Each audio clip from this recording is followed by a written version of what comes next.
ओम शुक्लां भरधरं विष्णुं शशिवर्णं चतुर्भुजं प्रसन्नवदनं ध्यायेत् सर्वविघ्नोपशान्तये। ओम सहना भवतु सहनौ भुनक्तु सह वीर्यं करवावहै तेजस्विनावधीतमस्तु मा विद्विषावहै। ओम शान्ति शान्ति शान्तिः। अगजानन पद्मार्कं गजाननमहर्निशम् अनेकदन्तं भक्तानाम् एकदन्तमुपास्महे। श्रीमहागणपतये नमः। गुरवे सर्वलोकानां विषजे भवरोगिणां निधये सर्वविद्यानां श्रीदक्षिणामूर्तये नमः। अस्मद्गुरुचरणारविन्दाभ्यां नमः। वसुदेवसुतं देवं कंसचानूरमर्दनं देवकी परमानन्दं कृष्णं वन्दे जगद्गुरुं। ज्ञानानन्दमयं देवं निर्मलस्फटिकाकृतिम् आधारं सर्वविद्यानां श्रीहयग्रीवमुपास्महे। श्रीहयग्रीवमूर्तये नमः। सरस्वती नमस्तुभ्यं वरदे कामरूपिणि विद्यारम्भं करिष्यामि सिद्धिर्भवतु मे सदा। श्रीमहासरस्वत्यै नमः। उमाकोमलहस्ताब्जसम्भावितललाटकं हिरण्यकुण्डलं वन्दे कुमारं पुष्करस्रजं। வெற்றிவேல் முருகனுக்கு ஹரஹரோஹரா. लोकवीर्यं महापूज्यं सर्वरक्षाकरं विभुं पार्वती हृदयानन्दं शास्तारं प्रणमाम्यहं। स्वामिये शरणमय्यप्पा। वागर्ताविव सम्पृक्तौ वागर्तप्रतिपत्तये जगतः पितरौ वन्दे पार्वती परमेश्वरौ। श्रीपार्वती परमेश्वराभ्यां नमः। कोमलं कूजयन् वेणुं श्यामलोऽयं कुमारकः वेदवेद्यं परब्रह्मा तस्मै श्रीगुरवे नमः। अस्मद्गुरुचरणारविन्दाभ्यां नमः। श्रीकृष्ण गोविन्द हरे मुरारे श्रीनाथ नारायण वासुदेव। श्रीकृष्ण गोविन्द हरे मुरारे श्रीनाथ नारायण वासुदेव। श्रीकृष्ण गोविन्द हरे मुरारे श्रीनाथ नारायण वासुदेव। पीताम्बरं करविराजितचक्रशङ्खकौमोदकी सरसिजं करुणासमुद्रं राधासहायम् अतिसुन्दरमन्दहासं वातालयेशम् अनिशं हृदि भावयामि। कृष्णो रक्षतु मां चराचरगुरुः कृष्णं नमस्ये सदा। कृष्णेनैव सुरक्षितोऽहमसकृत् कृष्णाय दत्तं मनः। कृष्णादेव समुद्भवो मम विभो कृष्णस्य दासोऽस्म्यहं। कृष्णे भक्तिरचञ्चलास्तु भगवन् हे कृष्ण तुभ्यं नमः। श्रीगुरुवायूरप्पा शरणं नम्राणां सन्निधत्ते सततमपि पुरस्तैरणभ्यर्थितानपि आर्तान् कामानजस्रं वितरति परमानन्दसान्द्रां गतिं च। इत्थं निःशेषलभ्यो निरवधिकफलः पारिजातो हरे त्वं क्षुद्रं तं शक्रवाटी ध्रुममभिलषति व्यर्थमर्त्यव्रजोऽयं। श्रीगुरुवायूरप्पा शरणं श्रीभट्टपादम् अनिशं हृदि भावयामि। वंशी विभूषितकरात् नवनीरधाभात् पीताम्बरात् अरुणबिम्बफलाधरोष्टात् पूर्णेन्दुसुन्दरमुखात् अरविन्दनेत्रात् कृष्णात् परं किमपि तत्त्वमहं न जाने। കൈരണ്ടും കൂപ്പി ഞാൻ വീണ്ടും ഇറക്കുന്നു നീരജലോചന നിന്നോടായി.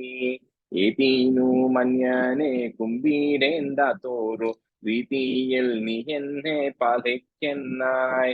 കൃഷ്ണ ഹരേ ജയ കൃഷ്ണ ഹരേ Jaya Krishna Hare Jaya Krishna Hare. Okay. Good morning, everyone. Thanks for joining. Sorry, I'm not on video. Calling from India, so my bandwidth is pretty bad right now. Okay, so we'll do a quick review of Dasakam 12. Maybe Vijay, can you and Anita, can you do half?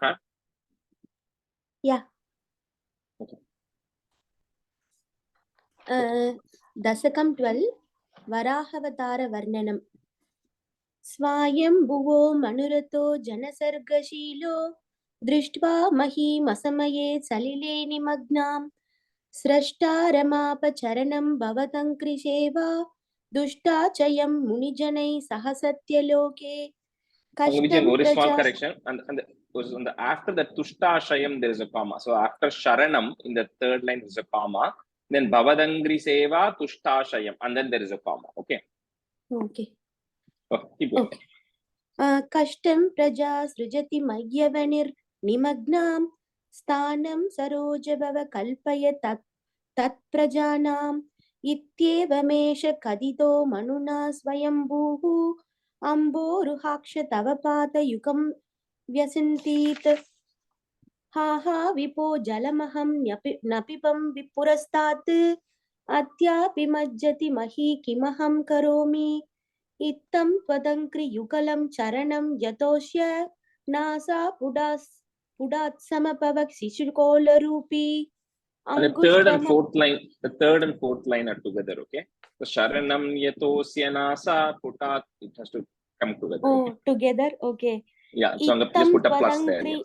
Okay. Ittam tvatankri yukalam charanam yatosya nasa pudat samapava chichukola rupi. I'm sorry, my tone is very bad. I'm just trying. That's okay. That's okay. No, got it. Ankushtamatra vapurut padita purastat bhuyota kumpi chatrusha samajrumpatata tastvam अप्रे तथावितमुदीक्ष्य भवन्तमुच्चैः विस्मेरतां वितिरकात् सहसूनुभिष्वैः घोषावचिन्त्य महिमा किडिरुत्थितो मे नासा पुडात् किमुपवते जितस्य माया इत्थं विचिन्त्यति तात्तरि शैलमात्र सत्यो भवन् किल जगर्जितकोररूपम् Actually, Rajesh, Ghora Roopamni enakku irukku. But neenga Ghoram. Yeah, it's Ghoram. Okay. So just change that to Ghoram, last word. And then third line end vandu Shaila Matraha. There is a visarga there. Okay. Okay. Yeah, we can stop here. Okay. Anita, you can do the rest.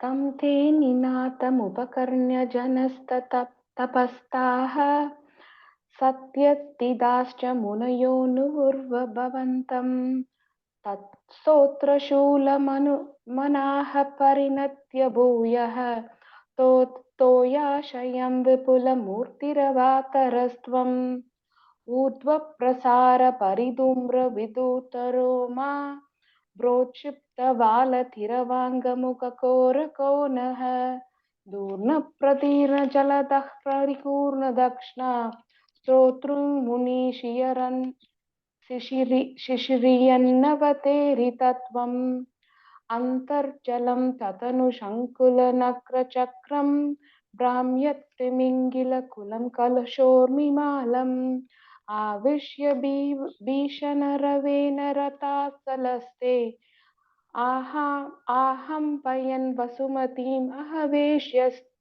अहवेश्यस्त्वम्. And the third line, sorry, one thing. Third line, last word, Rasatalastan.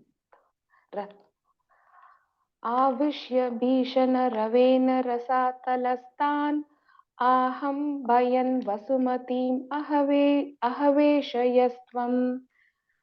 दृष्ट्वा तदैत्यहतकेन रसातलान्ते संवेशितां झटिति कूटिकिटिर्विभोत्वम् आपातुकानविकनय्य शुरारिकेटान् दंष्ट्राङ्कुरेण वसुताम् अतताशलीलम् अभ्युत्तरन्न नततरां तशनाङ्ग्रलग्ना मुस्ताङ्गुराङ्गित इवादिकपीवरात्मा उद्धूतकोरशलिलाचलतेरुतञ्जन् क्रीटावराह वपुरीश्वर पाहि रोगात्. Rajesh G, இது ராதா. இங்க ஒரு question இருக்கு. அந்த இந்த அந்தர்ஜலம் அது ஸ்லோகம் இருக்கு இல்லையா, அது அகம்பயன் அகம்பயன் அது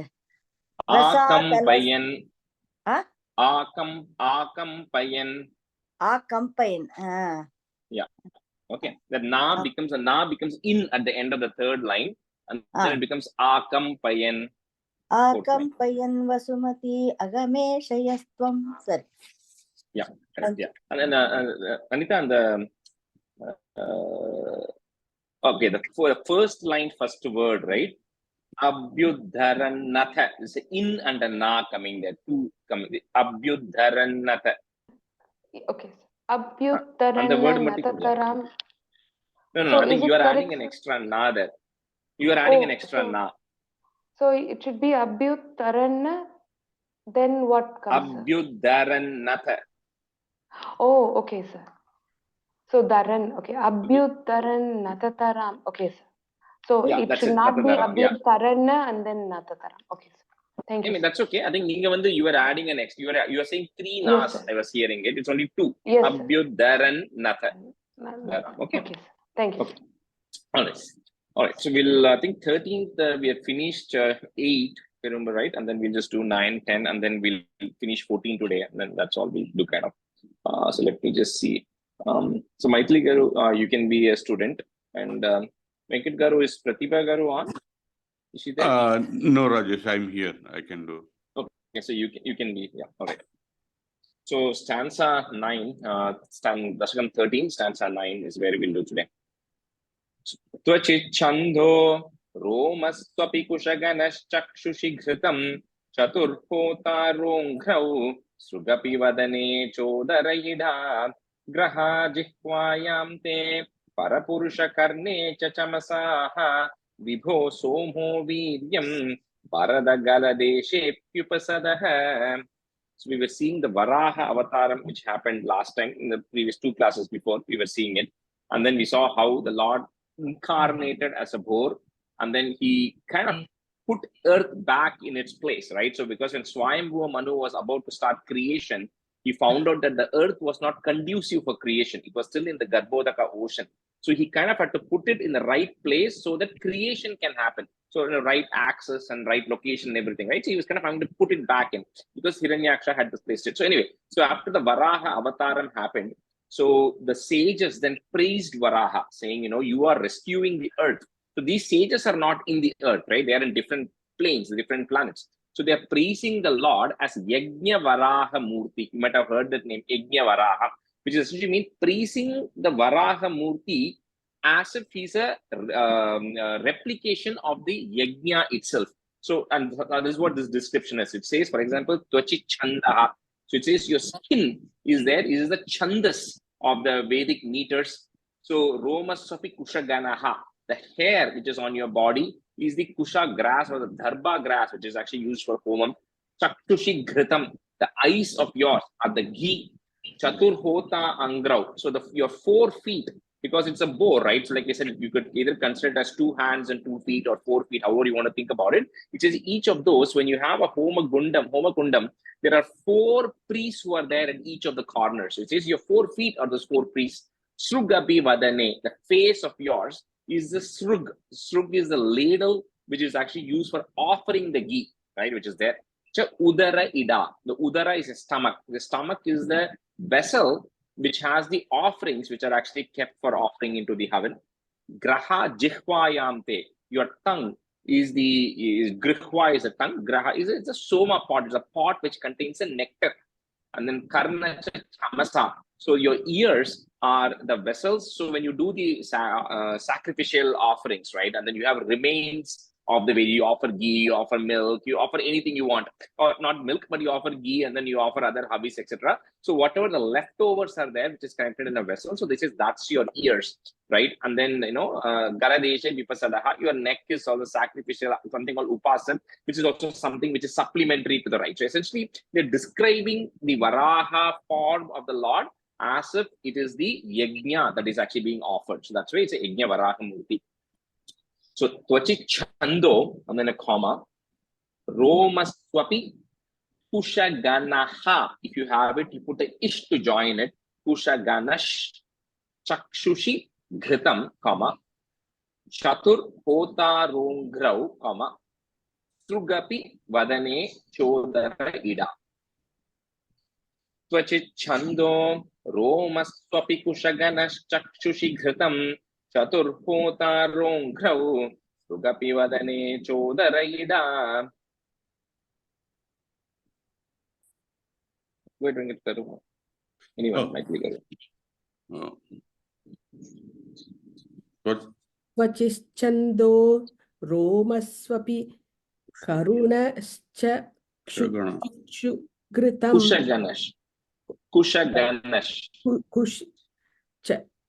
kushaganaganaschatukshi kritam chatur hotarongo sugapi vadane chodara ida. Srugapi vadane chodara ida tvachichando romasvapi kushaganas-chakshuksi ghritam chatur hotarongro sugapi vadane chodara ida.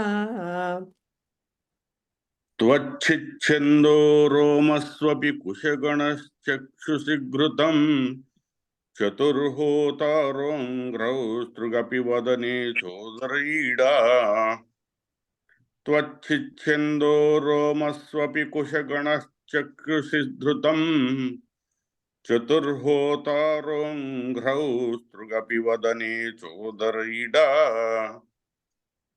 Graha jihvayam te, para purusha karne cha chamasaha. Even if you don't have a visarga, put a visarga there. Chamasaha, vidho somo viryam, varada gala deshe pyupasadaha. That's one word. Deshe pyupasadaha gets joined. So deshe pyupasadaha. Graha jihvayam te parapurusha karne cha chamasaha vibho somo viryam varada gala deshe pyupasadaha. Graha jihvayam te parapurusha karne cha chamasaha vibho somo viryam varadagala deshe pyupasadaha. Graha jihvayam te parapurusha karne cha chamasaha vibho somo viryam varadagala pyupasadaha. Graha jihvayam te parapurusha karne cha chamasaha vibho somo viryam varadagala deshe pyupasadaha. We can go to the last third line, chamasaha. Sound then. Chamasaha, okay. Graha jihvayam te parapurusha karne cha chamasaha vibho somo viryam varadagala deshe pyupasadaha. And certain munindhrairityadistavana mukarairmoditamanaha mahiyasya murtya vimalatara kirtya cha vilasan swadrishnyam sampraptah sukha rasabihari maduripo nirundhyarogam me sakalamapi vata layapate. So be this way. So when the sages praised you, O Lord, so, describing you as a Yajna Varaha Murti. So you were, extremely delighted with that. And then you shone in the great, like you're shining in the great form of yours, right? Then after that, because the job was done, because the only purpose of so there are certain avatarams which are, just for performing one specific activity, for just one sole purpose, right? So Varaha Avataram is such an avataram where the Lord's incarnation was to rescue the earth and then destroy Hiranyaksha. That was the sole purpose of it. So he just comes for that purpose. Once that purpose is done, he goes back, right? So similarly here, your purpose is done. So you swadishnyam sampraptaha. So you then went back to your abode in Vaikuntham because your job was done. O Vatalayapate, O Lord of Guruvayur, please eradicate all these ailments of mine. So Munindrair ityadi stavana mukharair modita manaha. Put a visarga at the end if you don't have it. Modita manaha. So that line is together, Mahi yasya murtya, Vimala Tarakitya cha Vilasan. Munindrairithyadistavana mukarair moditamanaha mahiyasya murtya Vimalatara Kirtya cha Vilasan.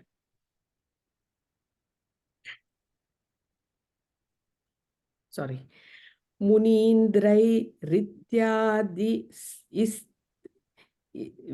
Munindrai Stavamana Tavana Mukharai Moditamana Mahiyasya Murtya Vimalatara Kitya cha Vilasan. Munindrai Mukharai Moditamana Mahiyasya Murtya Vimalatara Kitya cha Vilasan. Munindrair ityadi tavana mukhair moditamanah mahiyasya murtya vimalatara kirtya cha vilasan. Munindrair ityadi tavana mukhair moditamanah mahiyasya murtya vimalatara kirtya cha vilasan. When you go to first line, Ityadi Sthavana is sound. Sthavana Mukharair. Ityadi Sthavana Mukhare. Okay, yeah. Okay. Yeah. Okay. Rajesh, Swadish. on the Go ahead, yeah. when Mahiyasya Murtyam or just Murtya, sir? Just Murtya. No im. Murtya. No im. Okay, sir. Yeah. Thank you. No im. Okay. Swadishnyam Sampraptaha, Sukha Rasa Vihari Maduripo, Nirundya Rogamme Sakalamapi Vatalaya Pate. The last line, there's no pause in between. Swadishnyam Sampraptaha Sukha Rasa Vihari Maduripo Nirundya Rogamme Sakalamapi Vatalaya Pate.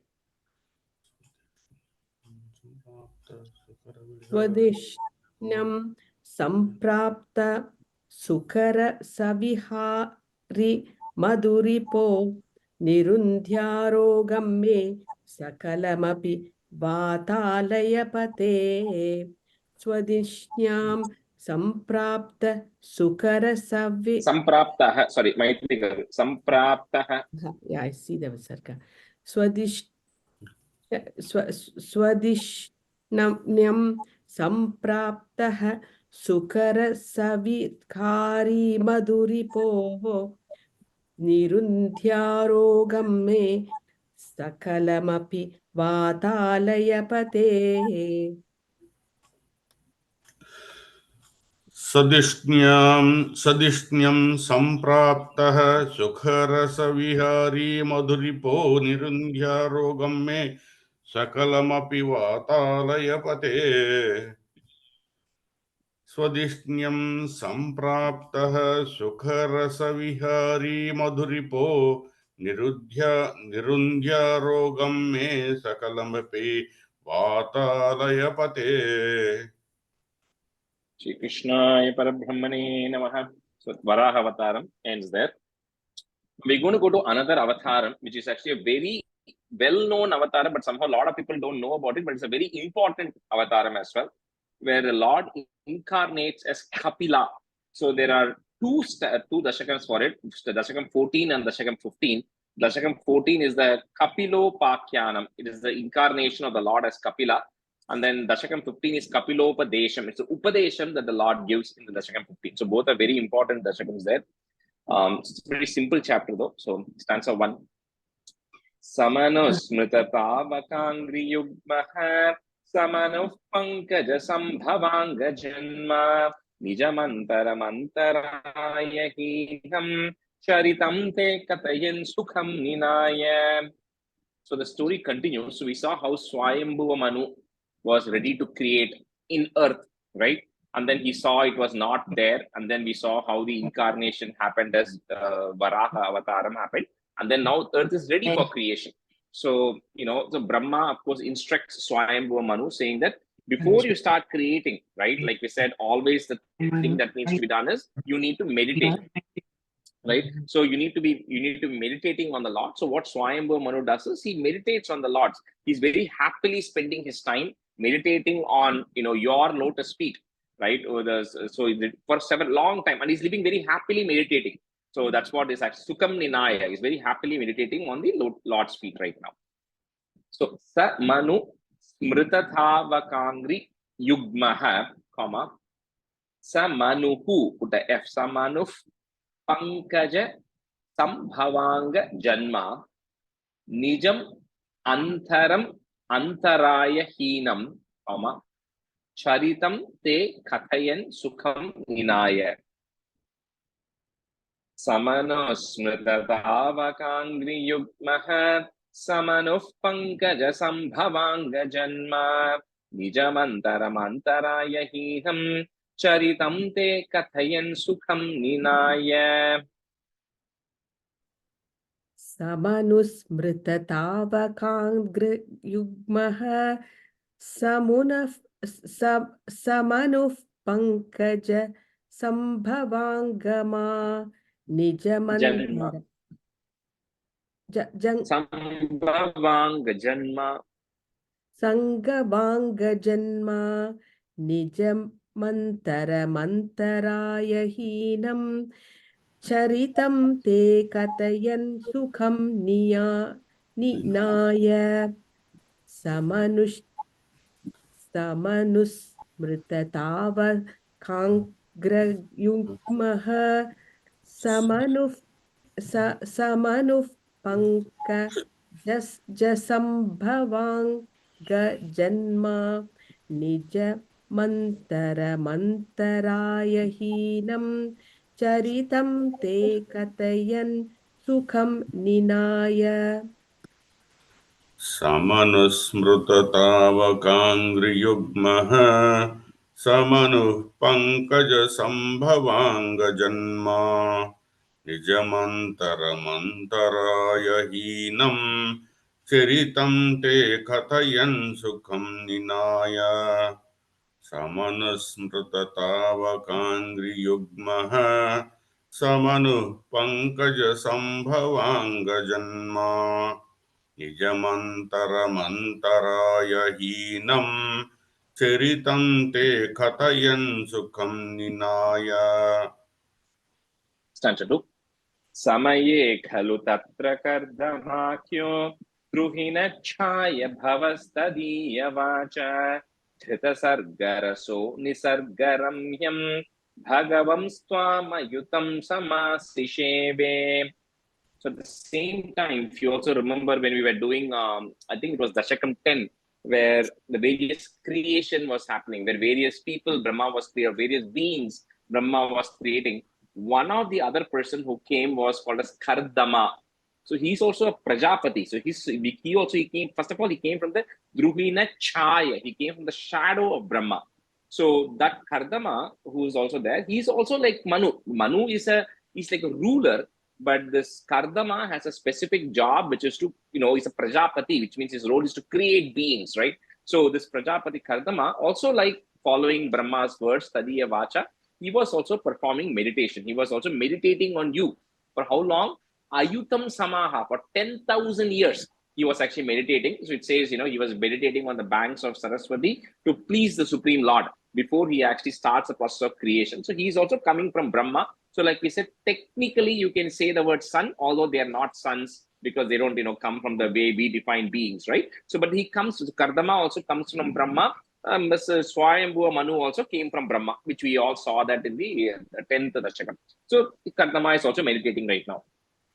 So Samaye Khalu Tatra Kardamakyo, Druhina Chaya Bhavas Tadiya Vacha Dhrita Sargaraso Nisarga Ramyam Bhagavam Swam Ayutam Samasisheve.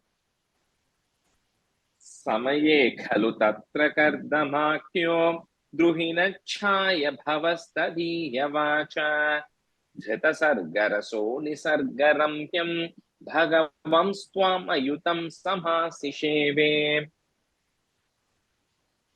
समये खलु तत्र कर्दमाख्यो द्रुहिणच्छाय भवस्तदीयवाचा धृतसर्गरसो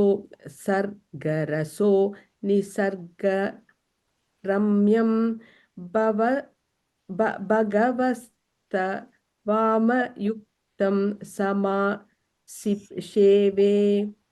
That fourth line, first word, bhagavams tvam ayutam.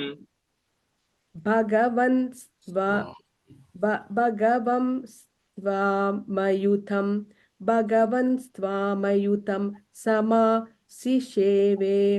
समये खलु तत्र कर्दमाख्ये द्रुहिणच्छाय भवस्तदीयवाचा धृतसर्गरसो निसर्गरम्यं भगवं स्वामयुतं समासिषेवे. समये खलु तत्र कर्दमाख्यो द्रुहिणच्छाया भवस्तदीयवाचा कृतसर्गरसो निसर्गरम्यं भगवन्स्त्वाम् अयुतं समाशिषेवे. समये खलु तत्र कर्दमाख्यो द्रुहिणच्छाय भवस्तदीयवाचा कृतसर्गरसो निसर्गरम्यं भगवन्स्त्वाम् अयुतं समाशिषेवे. Stanza 3. Garudopari kalamegakambram vilasatkeli sarojapani padmam hasitolasitananam vibhotvam vapuraviskurushe smakardamaya. So we discussed this before, and the same thing we'll discuss several more times also, is the Lord always comes in the form that you are thinking about him, right? He comes in the exact same form that you have in your mind. So here, Kardama was thinking about the Lord in a certain form. So he was not thinking of him as this dark blue or rain-bearing clouds gray. He was thinking of him in a fairly fair form, right? Like a white color form, and wearing, like the garland of flowers. And then, he was wearing the pitambaram, he was wearing the yellow color silk, and then he was very smiling. That was the form he visualized. So the Lord came in exactly that form that Kardama was thinking about. And he was also carrying, of course, this, Chanka, Chakram, Gada, and Padmam, right? He was carrying all of those things in his four hands. And then he was always Hasito Lasitananam. So Ullasitananam is always in a very smiling face. So it's very pleasant, smiling face. Now, the very important thing that is here is, of course, it comes in Garudopari Kalamegakambram. So when he's coming, the way Kardama wanted to see was, he wanted to see the full form of the Lord. He did not want to see the Lord sitting on Garuda, because if you're sitting on Garuda, then you cannot see the full body, right? It gets covered because he's sitting. So he wanted to see the full form. So the Lord is coming, Bhagavan is coming, standing on the shoulders of Garuda. So he has his 2 feet placed on the shoulders of Garuda, because Kardama wanted to see the full form of the Lord. So that's what he's coming in that form, right? And then he's then coming up in front of Kardama after he's meditated for 10,000 years. Finally, when the time has come, he comes in that form.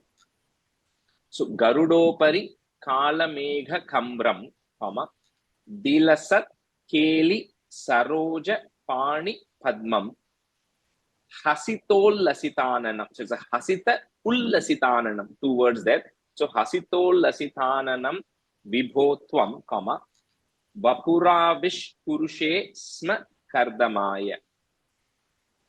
Garudo Parikalamega Kambram Vilasatkeli Saroja Pani Padmam Hasitol Lasitananam Vibhotvam Vapuravish Purushe Sma Kardamaya. Garudo Parikalamega Karmam Vilasat Kelisarojapani Padmam Hasitolasitananam Vibhotvam Vapuraviskurushe Kardamaya. Garudo. The Kambram, last word, Kambram. Kambram. गरुडोपरिकालमेघकम्रं विलसत्केलि सरोजपाणिपद्मं हसितोल्लसिताननं विभो त्वं वपुराविष्कुरुषे स्म कर्दमाय गरुडोपरिकालमेघकम्रं विलसत्केलिसरोजपाणिपद्मं हसितोल्लसिताननं विभो त्वं वपुराविष्कुरुषे स्म कर्दमाय गरुडोपरिकालमेघकम्रं विलसत्केलिसरोजपाणिपद्मं हसितोल्लसिताननं विभो त्वं वपुराविष्कुरुषे स्म कर्दमाय. So the last word when kardamaya. Kartamaya. Yeah. Okay. Yeah, just maya. Just yeah. Okay. Kartamaya. Chapter 4. Tuvate pulakavrtaya tasmai manuputrim dayitam navapi putrihi kapilam cha sutam swameva paschate swagatim chapyanugrihya nirghato bhuho. So when Kardama sees the Bhagavan in front of him in the form that he was visualizing in, of course, he was very thrilled, right? He was ecstatic with devotion. He was in a state of bliss with that. So the Lord then tells him that I already know what is in your mind. See, we don't have to necessarily go tell Bhagavan what you want, right? Because of course, if he's going to be the one giving it, he automatically knows what you want, right? So he's coming and telling Kardama, I know what is in your mind, right? You're worshipping me because you're going to be a Prajapati, right? You want to be able to have the skills and you want to have the capacity to actually grow the creation. So I already know what you want. So he says, and you have done all the right things. You have gone through the process. You've gone through the process of meditation. So you are blessed. You have done all the right things. So he says, what's going to happen is I want you to marry this person called as Devahuti, who's going to be coming. Now, who is this Devahuti? This Devahuti is the daughter of Swayambhuva Manu and his wife Shatarupa, right? So this is where, like I said, I always keep emphasizing, you cannot use the word sons of Brahma because Swayambhuva Manu came from Brahma. Kardama is coming from Brahma, right? So they are, then in the human terms, they become like brothers. And Kardama is now going to be marrying the daughter of Swayambhuva Manu. So it kind of becomes like an uncle, right? That's not how we should think about it because they all came from the mind and the shadow of Brahma. So they're not that technically that way. But anyway, this Devahuti is a proper daughter because she's being born to Swayambhuva Manu and Shatarupa. So Lord says, I want you both to get married. And you both are going to get married and you're going to get 9 daughters first. And then I myself, Swameva Paschate, I myself am going to be born to you to in the form of Kapila. So that's, I'm going to have an incarnation which is going to happen for a specific purpose. And I'm going to be born to you myself as Kapila. And so finally, after all of that has happened, you will then come and attain me, because those children, the 9 girls that you're going to get, they are going to eventually get married and creation is going to progress. So your duty will be done at that point, and then you'll eventually come and attain me or get liberated. So stuvate pulakhavritaya tasmai, manu putrin daitam navapi putrihi kapilam chasutam swameva paschat, swagatim chapyanugrihya. So cha api anugrihya. So it's one word. Chapyanugrihya nirgato bhuhu. Stuvate pulakavrthaya tasmai manuputrim dayitam navapi putrihi kapilam jasutam swameva paschate swagatim chapyanugrihya nirgato bhuhu. स्तुवते पुलकावृताय तस्मै मनुपुत्रीं दयितां न वापि पुत्रीः कपिलं च सुतं स्वमेव पश्चात् स्वगतिं चाप्यनुगृह्य निर्गतो भूः स्तुवते पुलकावृताय तस्मै मनुपुत्रीं दयितां न वापि पुत्री कपिलं च तं स्वमेव पश्चात् स्वगतिं चाप्यनुगृह्य निर्गतो भूः. But the second line end putrihi is a visarga there, okay? Yeah, so I say putri. स्तुवते पुलकावृताय तस्मै मनुपुत्रीं दयितान्नवापि पुत्रीः कपिलं च सुतं स्वमेव पश्चात् स्वगतिं चापनुगृह्य निर्गतो भूः स्तुवते पुलकावृताय तस्मै मनुपुत्रीं दयितान्नवापि पुत्रीः कपिलं च सुतं स्वमेव पश्चात् स्वगतिं चाप्यनुगृह्य निर्गतो भूः. That last word, chapya, it's a ip, this comes, chapyanugrihya. Chapyanugrihya. Okay. All right, we'll just switch because 6 more stanzas left. That's what we'll do today. So Retiji, you can be a student, and Vidulaji, you can be a student. Second time. So stanza 5. Samanushata rupaya maheshya gunavatya sutaya cha devahutya bhavadirita naradopadishtaha samagat kardamamagade pratiksham. So then the Lord, he leaves. So he tells Kardama, you wait, right? And eventually this, you're going to get this lady, Devahuti is going to come, you're going to marry and all that. So he instructs and then the Lord departs. So Kardama then continues. Now, somebody has to tell the Swayambhuva Manu, right? That you have to now go and get your daughter married to Kardama. So anytime, like we discussed in the past, again, same thing. Anytime any help is needed, there's only one person who always is a messenger for all of this, which is Sri Narada. So the Narada then goes to Swayambhuva Manu and tells, you have this great daughter, which is a daughter of great virtue called Devahuti, right? And this Devahuti, she's also a blessed person. So you have to find a husband or a match, right, to somebody who's also equally divine and equally spiritual. So he says, you go and meet with Kardama because he's the best match for Devahuti. So that's what Narada instructs. So Swayambhuva Manu, Shatarupa, and Devahuti all then go and meet Kardama. And, so Kardama then welcomes them. And then he knows because he's already expecting this to happen, right? So he then go there. He's waiting for them to come. So they all go and meet Kardama. Sa Manush Shatarupaya Mahishya, Gunavatya Sutaya cha Devahutya Bhavadirita Naradopadishtaha. Put a visarga there and comma. Upadishtaha, comma. Next line is goes away. Samagat Kardamam Agati Pratiksham.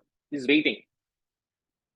Samanushyatarupaya Maheshya Gunavatya Sutaya cha Devahutya Bhavadirita Naradopadishtaha Samagat Kardamamagati Pratiksham. Samanusya Shatarupaya Mahishyaha Gunavatya Sutaya cha Devahutya Bhavadirita Naradopadishtaha Samagat Kardamamagadi Pratiksham. Pretiji, the first line, there's no visarga in Mahishyaha, just Mahishya. Okay, thank you. Samanusya Shatarupaya Mahishya Gunavatya Sutaya cha Devahutya Bhavadirita Naradopadishtaha Samagat Kardamamagati Pratiksham. And then you're adding an extra ish in the beginning there. So Sa Manush Shatarupaya. Okay. The visarga will go away, right? Okay. Yeah, the visarga goes away and ish comes. Yeah, if you have, in case any of you is having Manuhu, that visarga will go away and ish comes. So Sa Manush Shatarupaya. Okay, all right. Thank you. Okay. Samanushyatarupaya Mahishya Gunavatya Sudaya cha Devahutya Bhavadirita Naradopadishtaha Samagat Kardama Magadi Pratiksham. Samanushyatarupaya Mahishya Gunavatya Sudaya cha Devahutya Bhavadirita Naradopadishtaha Samagat kardamamagati pratiksham. Next answer.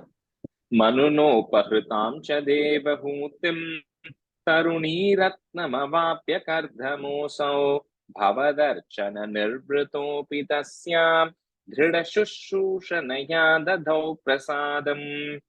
So Swayambhu Manu is there now. So he tells Kardama that, I know you. So Manu is a Kshatriya, right? He's like a king, he's a ruler, so he's a Kshatriya. However, Kardama he's a Brahmana. He's there to, he's full of knowledge and he's full of austerity and everything, right? So what do you call Swayambhu Manu is addressing Kardama and saying, I know how great you are, and I know what your priorities are. He says, I have this daughter, Devahuti, who has heard about you. Like, she's not seen him, right? First time she's going to be seeing, but she's heard about you from Lord Narada. And, he talks about the greatness of Devahuti, right? His daughter, and says, I want you to accept this daughter of mine as your wife, right? So Kardama then is making his terms clear. He's saying, look, I'm very devoted to the Lord. So of course I need somebody who's going to be also devoted, right? Otherwise then things will not get aligned. So he says, I need somebody who's very devoted as well. And he makes it very clear, saying my role as described by the Lord is to generate beings, and after that I'm going to go. I'm looking for liberation, right? So that is what my plan is going to be. So he makes it very clear. So they all agree. And with that, Devahuti then gets married to Kardama Muni. And then her parents depart. The Swayambhu Manu goes away. And they compare Bhagavatam, Devahuti and Kardama, saying they're so perfect because they both have the same goals, right? Which is to serve the Lord. And he's always in Samadhi as well. So, and she's always serving him. And then they were like Shiva and Parvati together, right? They were a perfect couple then.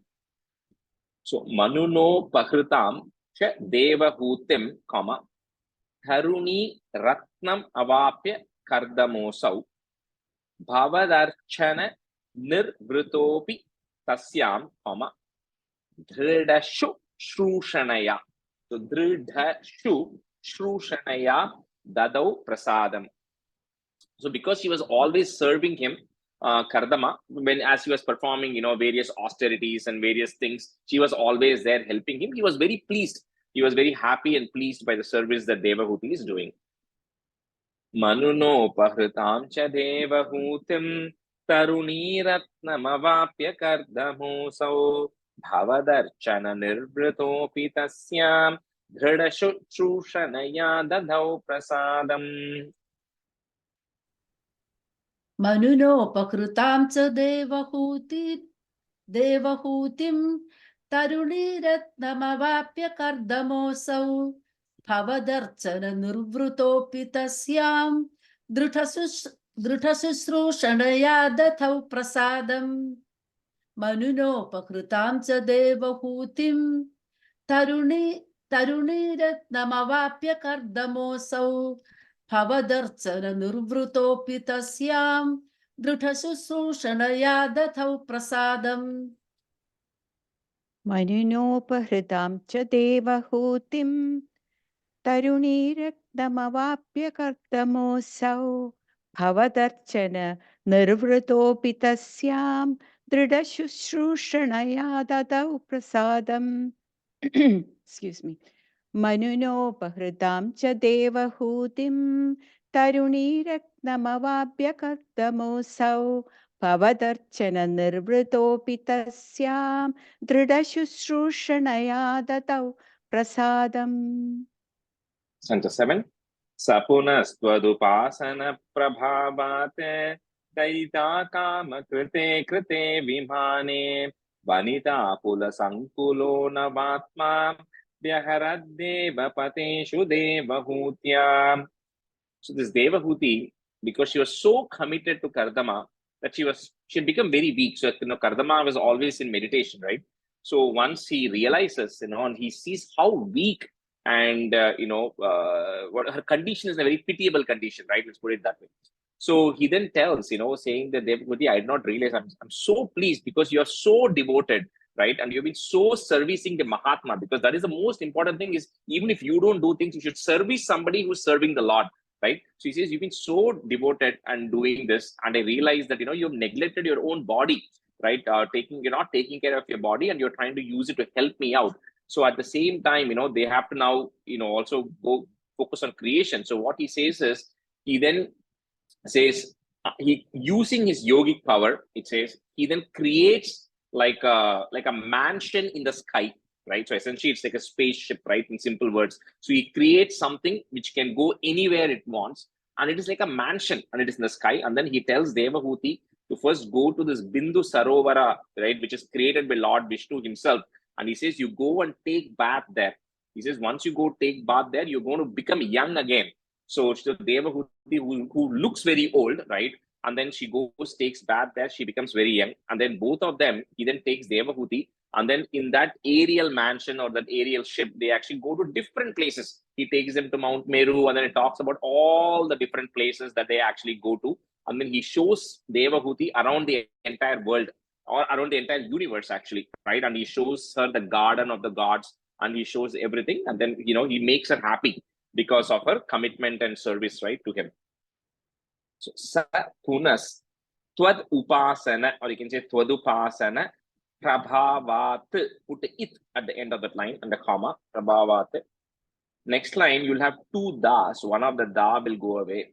So, daita kama krite vimane, vanita kula sankulo navatma, comma, vyaharat deva, two das, vyaharat deva patheshu deva hutya.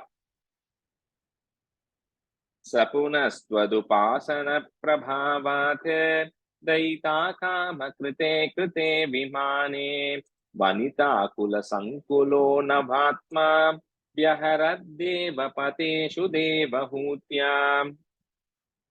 Sapunastodupasara prabhavata dayita kama krite vimane vanita kula sangulo navatma vyaharat deva patheshu deva hutya. Sapunastodupasana prabhavata dayita kama krite vimane vanita kula sangulo navatma vyaharat deva patheshu deva hutya. Sapunastvatupasana prabhavat dayita kama krite vimane vanita kula sankulo navatma vyaharat deva padeshu deva hutya. Sapunastvad upasana prabhavat dayita kama krite vimane vanita kula sangulo navatma vyaharat deva patheshu deva hutya. Stanza 8. Shatavarshamatab vyatitya sohyam navakanya samavapya dhanya rupaha vanayana samudyatopi kanta hitakritva jananotsukonyavatsit.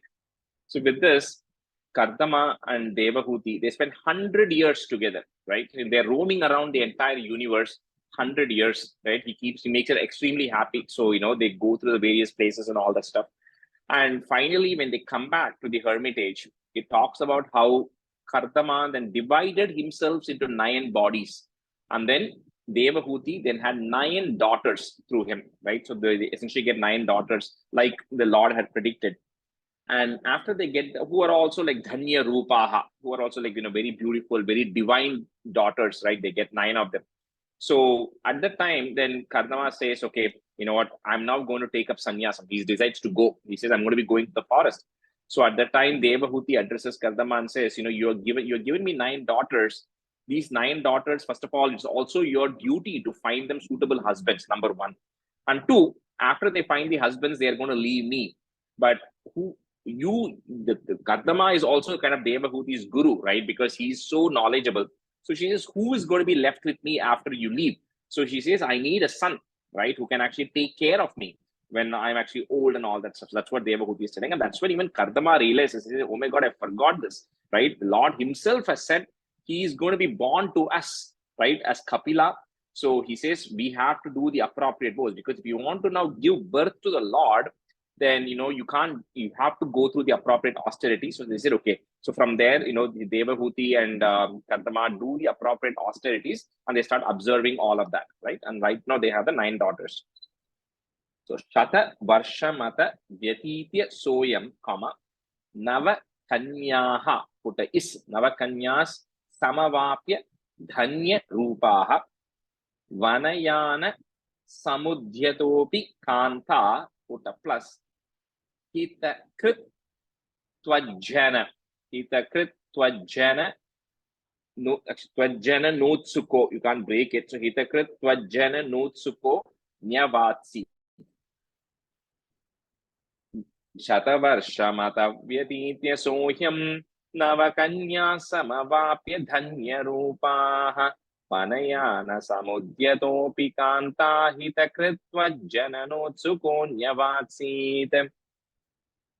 Satavarshamath vyatitya soyam navakanyas samavapya dhanyarupaha vanayana samudyatopi kanta hitakrit tojjananotsuko nyavatsit. Satavarshamath vyatitya soyam navakanyas samavapya dhanyarupaha Vanayana samudyatopi kanta hitakrit tojjananotsuko nyavatsit. Rajesh, I have a question before I start. Yeah. How do you pronounce the last word on the 4th line? Yeah, Nyavatsit. It's N-Y-A, Nyavatsit. So that's a ta and a sa, right? Long sa. Si. Yeah, seed. Okay. Yeah. Okay, thank you. Is that a ta or a la? Lasa or tasa? No, Nyavat. So Nya, Va, V-A, Nyava, seed, T-H at the end. Ta. Okay, thank you. Shadavarshamadyatita soyam navakanya samavapya danyarupaha vanayana samudyatopi kanda hidakrit tvajvanol sukonyavatsid. That last line. Hitakrit Jananotsuko. Hitakrit tvajvanol sukonyavatsid. Double na comes there. Jananotsuko. Okay, thank you. Tvajana nolsuko nyavasit. Thank you. Shadavashamadavyatīta soyam navakanya samavapya tanyarūpaha vanayana samutyatopi kanda hidakrit tvajvananol sukonyavatsid. Yeah. Thank you. Chapter 9. Nijabhartrugira bhavannisheva nirataya matadeva devahutya kapilastvamajayata jananam pratayishyan paramatma tattva vidyam. So Devahuti, of course, she follows, right, the instructions. So Kardama is saying, we're going to be having the Lord himself born to us. So we have to do the appropriate austerity. So both of them, spent several years doing austerities and prayers and everything. And finally, appropriate time comes. Lord himself takes an incarnation. So he enters into the womb of Devahuti through Kardama, and he's born as Kapila. So when he's born as Kapila, then Brahma and everybody come and visit the Lord, right? And they come and meet the Lord and seek his blessings. So and Brahma does a very nice stuti, and Brahma does that even when Krishna Avataram also happens. He does it here also for Kapila also, and he also comes in other places also. We'll notice every time the Lord takes birth, then or an incarnation, the Brahma always comes and does a stuti. So Brahma comes here and does a stuti also, and Brahma then blesses Kardama, also saying that you have done your duty, right? So you have the 9 daughters, and he tells you marry them off to the appropriate sages, and it's not listed here, but it is there in Bhagavatam. It tells who gets married to who and all that stuff. So anyway, so all the daughters all get married, and then you, O Lord, are born as Kapila for Paramatma Tattva Vidya. So you are there to teach the world the knowledge of the truth of the supreme reality. So what is the true reality? So you're going to teach it scientifically, right? So that is what is going to come in Dasakam 15, which is Kapilopadesham, right? Where the Lord is actually going to be instructing his mother. So the son here is the guru, and the mother here is the shishya, right? Because he's going to be instructing Devahuti.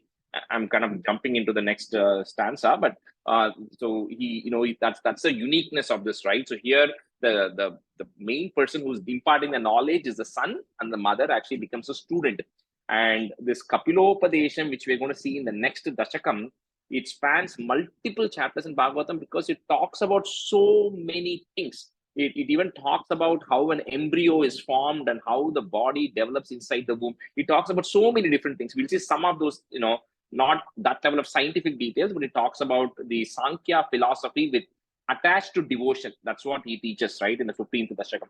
So anyway, so with that, the next stanza, Kapila also ends up going to the forest, right? So he leaves finally.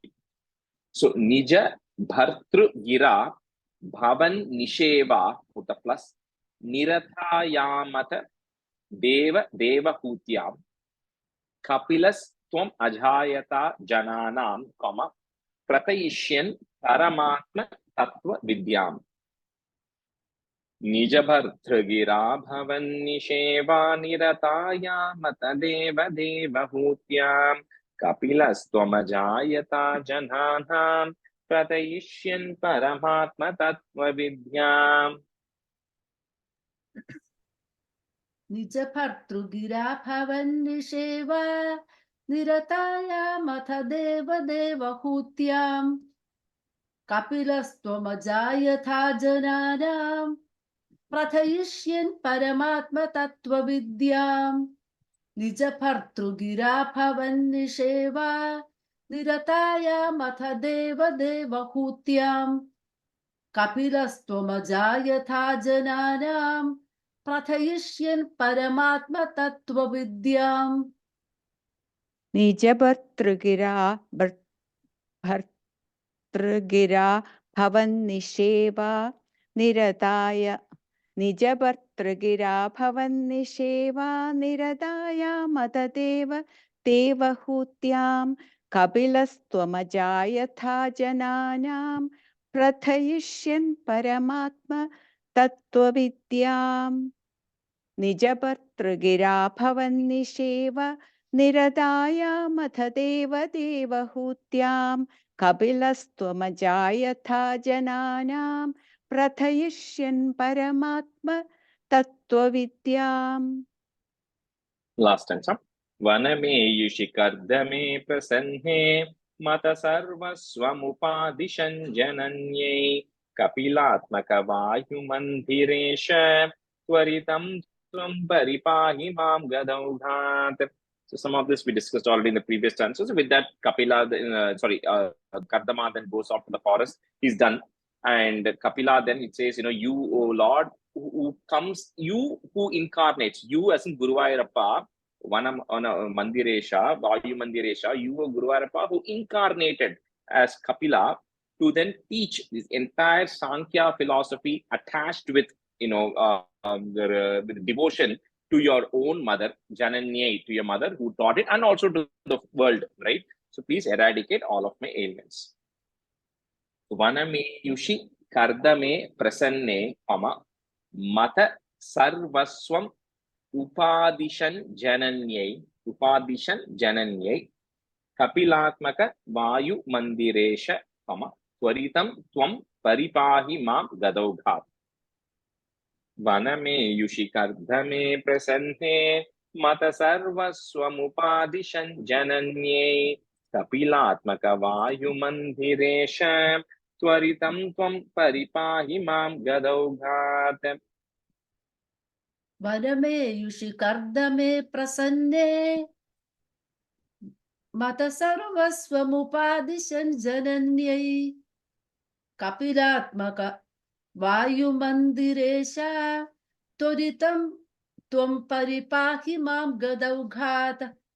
Vaname yushikardame prasanne mata sarvasvamupadishan jananyai kapilatmaka vayu mandiresham toritam tvam paripahi mam gadaughat.